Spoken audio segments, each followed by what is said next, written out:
Behind the Gully Washers graphic, the flag out stiff because a stiff southerly breeze has kicked in out ahead of the developing storms. Here's what it looks like on live Storm Shield 16 Doppler radar. I just gave the Mississippi Braves an alert. They better cover the field. Got a cell forming over the stack. That'll be moving along the Pearl River into western Rankin County. The cell that moved across southwest Jackson, moving up along I-20, will weaken some but could reform as it heads up into southern Madison County. Yep, the cycle continues. There are some dry days in my 7-day forecast, though, and I'll have that for you coming up. All right, thanks, David. New at 5, a vigil tonight for a football coach who collapsed and died in the middle of an elementary school. I'm Allie Ware. Megan and Tammy are off tonight. 16 WABT's Ann Parker went to Yazoo County today, where an entire community is mourning that loss of the former MSU football player. Yazoo County schools mourning the loss of a beloved teacher and coach. He's a great individual, and this is a tough time. Officials say 36-year-old Kyle Wallace collapsed while teaching PE Wednesday at Bentonia Gibbs Elementary. Paramedics pronounced him dead in the gym. We're very saddened by his loss. We'll miss him today and for a long time to come. Wallace coached football at Yazoo County High. He's a great guy.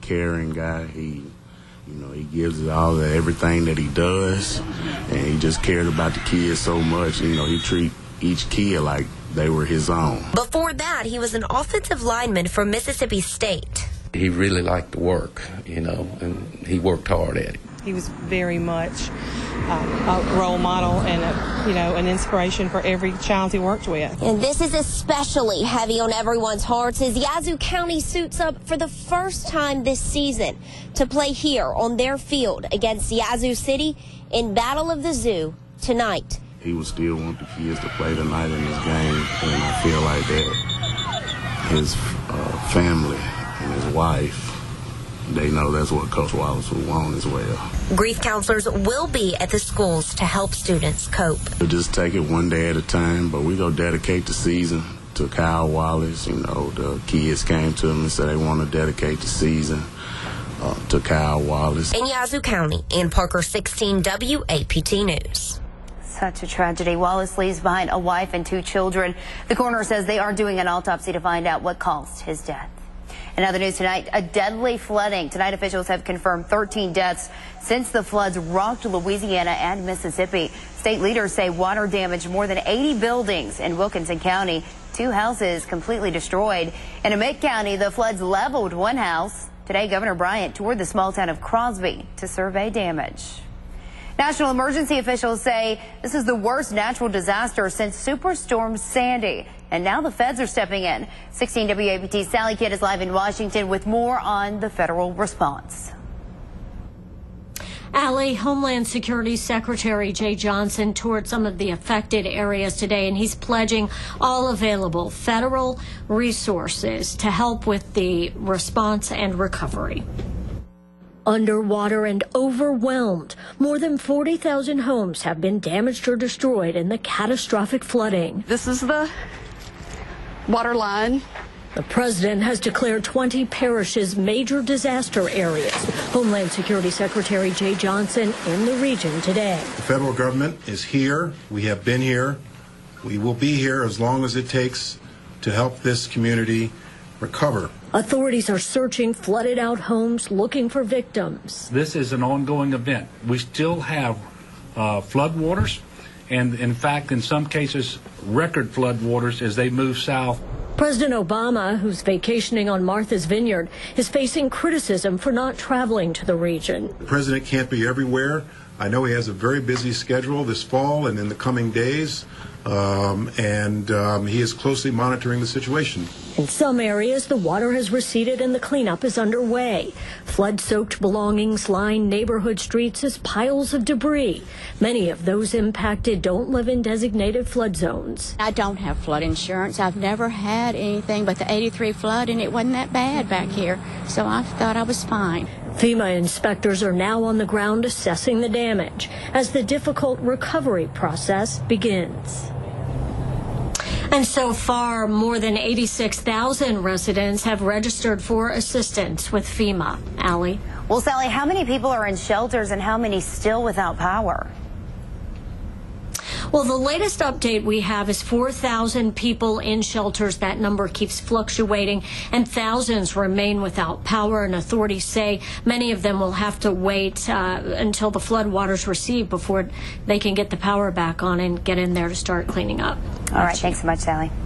Well, some local elementary schoolers are trying to help out those Louisiana flood victims. This is Jill England's third grade class at Hillcrest Christian School. They posted on social media that they were collecting supplies to send to people in Baton Rouge. You can see water and cleaning supplies, and there's even some backpacks filled with even more goods for people affected by that flooding. And yesterday, the Mississippi National Guard said they have sent 2 helicopter crews to help with rescues. Our energy crews are also helping out in Louisiana. They shared photos on Twitter. Their website says there are over 8,000 outages in Louisiana. More than 3,000 of those are in Baton Rouge. And just to remind you, you can download our 16 WAPT News app. You will have severe weather updates in the palm of your hand to keep you and your family safe. We'll also bring you updates on recovery efforts in Mississippi and Louisiana. One man is behind bars, another one is on the run after a counterfeit cash bust in Clinton. Police say they confiscated thousands of dollars in fake money and several fake prescriptions. They say they arrested Bobby Colbert Jr. today. Jared Gibbs is still on the run. Investigators say they also had 3 guns on them. I believe it's 41 pages of counterfeit currency. That I see several $100 bills and denominations of 10 and 5s and 20s. It would add up to a pretty significant amount. I'm being told $350, $3,500, excuse me. Now, Colbert is in the Clinton jail on a $100,000 bond. Police have a warrant out for Gibbs. Police last saw him in Bolton. If you do have any information, please call Crime Stoppers. That number, 601-355-TIPS. New surveillance video has Brazilian police saying American swimmer Ryan Lochte lied about being robbed. 16 WAPT's Nigel Robertson reports the 3 other swimmers involved are still in Rio. Ali, Brazilian police officials are saying directly that American swimmer Ryan Lochte lied about being robbed at gunpoint here in Rio. Video has surfaced from this gas station showing the swimmers Sunday morning. We were there today with media from around the world. Officials say the athletes kicked down the bathroom door. A security guard appeared and confronted them. Officials say 2 guards were armed with a pistol.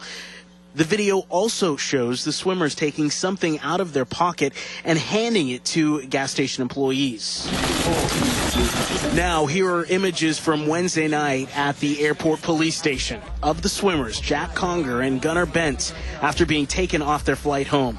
The third swimmer, James Fegan, was also held for questioning. In general, and obviously we support the authorities and the police, and the specific incident, it's not for us to comment at this stage. This story has overshadowed part of the Olympic Games. And the International Olympic Committee even going on to say they are, quote, kids who made a mistake. They had fun. They made a mistake. It's part of life. Life goes on. This story began Sunday. Ryan Lochte said that men with a police badge stopped their taxi and robbed them. But Wednesday night in an interview, that part of the story changed, saying, quote, the gun was pointed in my general direction. That brings us back to this gas station surveillance video, now being reviewed frame by frame. Again, Ryan Lochte is already back in the United States. The State Department says they are aware of the situation here in Rio and is ready to provide any help that they can. And the IOC says they support the actions of the police. At the Summer Olympic Games in Rio, I'm Nigel Robertson for 16 WAPT News. And, of course, we'll continue to follow that story. But speaking of the Olympics, a pair of Mississippi Olympians came away with medals last night. But Thompson pulls away to win. Skipper's second looked like Bowie might have gotten the lead. Oh, my goodness. Said, this is my runway. Sandhill native Tori Bowie took home bronze in the 200 meters. She also leaves Rio with a silver medal from the 100. And Gulfport native Brittany Reese won a silver medal in the long jump. Congratulations to both of them. It is the first week of Blitz 16, and the Clinton Arrows are on the road tonight against powerhouse South Panola. Sports director Josh Jackson in my hometown tonight. Josh, what can we expect from this one? Yeah, that's right, Allie. First of all, I expect you to be rooting against the local Clinton Arrows because you're a South Panola alum. On the other hand, a pretty big game out here in Batesville, Mississippi. South Panola versus the Clinton Arrows. And playmakers all over the field for Clinton. First of all, Cam Akers. Cam White, of course, he's going to Iowa State. And Darius Mayberry, he recently committed to USM. But with the South Panola Tigers, they're loaded as well. And on the other side of the ball, Mr. Defense himself, Jacoby Hearn. Now, these seniors, they've heard about the legend of South Panola for too long, and they definitely want to end that 2-game losing streak to the Tigers. It will be a challenge, though, on the road. Now, South Panola head coach Lance Pogue announced recently that this will be his last season coaching the Tigers. You know they'd like to send him out on another one of those undefeated seasons. The Clinton Arrows, well, they have other plans. For now, live in Batesville, Josh Jackson, 16, WAPT News. All right. Thanks, Josh. Well, in a 16 WAPT special report, we're looking at the tough training firefighters go through experiencing a real-life emergency during a drill. I got a student down. Stand by right here. Don't look at the phone. Okay. We step into the fire to get an inside look at the life-saving skills firefighters are getting to protect their communities at the Mississippi Fire Academy. But at the end of the day, it all kind of comes back to people we have living at home. Like, I got 2 little boys at the house. So if these guys can't come through this building and find my 2 little boys, they're not getting out of that building. You know, they're not getting out of this class.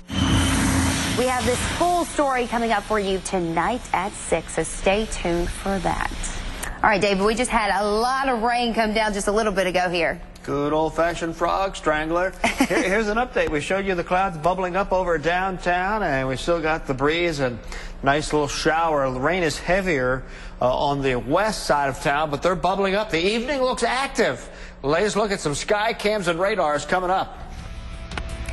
Locks of Love. Byram's swinging bridge is covered in the locks, but are they causing damage? Plus, record mural. One Brazilian artist says the Olympics inspired him to go after a world record of his own. You're watching 16 WAPT live at 5.